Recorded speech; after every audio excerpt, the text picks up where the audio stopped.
کیا کوئی شخص باقاعدہ عالم دین نہ ہو تو صرف خود درس نظامی کے بغیر کوئی علم سیکھ کر کیا وہ عالم کی فضیلت حاصل کر سکتا ہے کہ نہیں؟ دیکھیں، اچھی طرح یاد رکھیں کہ نبی کریم صلی اللہ علیہ وسلم نے جو علماء کی فضیلت بیان کی ہے وہ اس زمانے میں ایسا تو نہیں تھا کہ کوئی ایک معیار تھا ایک عالم کا کہ جی یہ اتنے عرصے پڑھ کر پھر سرٹیفکیٹ لے لے گا تو عالم کہلائے گا۔ تو نبی کریم صلی اللہ علیہ وسلم نے گویا کہ جب عالم کی فضیلت بیان فرمائی تو وہ اسی شخص کی ہے کہ جو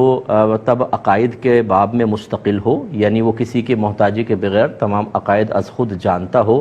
پھر وہ احکام شرعیہ عملیہ کو جانتا ہو کہ جو اس کی ضرورت کے ہیں، جیسے طہارت کے مسائل ہیں، عبادات ہیں، اگر وہ تجارت وغیرہ کرتا ہے تو خرید و فروخت کے، شادی شدہ ہے تو بیوی بچوں کے مسائل، اسی طرح گناہوں کی معرفت اسے مکمل طور پر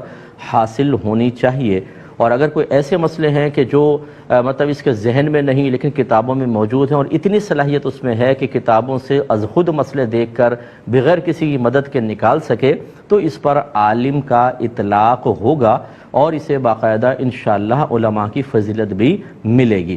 یہ اچھی طرح یاد رکھیں، شاید آپ کو حیرت بھی ہوگی اور شاید کچھ لوگ اس پہ ناراضگی کا اظہار بھی کر دیں کہ دارالعلوم سے فارغ ہونے والا جو باقاعدہ پڑھ رہے ہوتے ہیں ہر شخص واقعی عالم بھی ہو، یہ ضروری نہیں ہے۔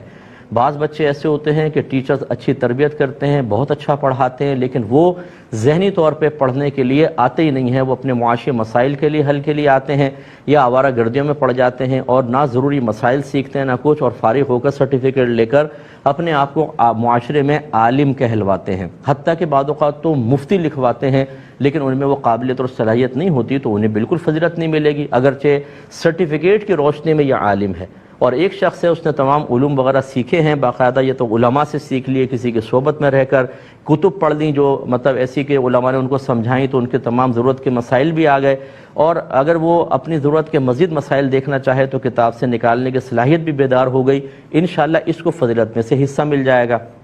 تو خلاصہ کلام یہ ہے کہ جو ہمارے ہاں ایک دارالعلوم سے فارغ ہونے والا شخص ہے، حدیثوں میں وہ ہی مراد ہو کہ یہ عالم، ایسا نہیں ہے، بلکہ سرکار نے صاحب علم کو عالم قرار دیا ہے، وہ چاہے سرٹیفکیٹ کے بغیر ہی ہو۔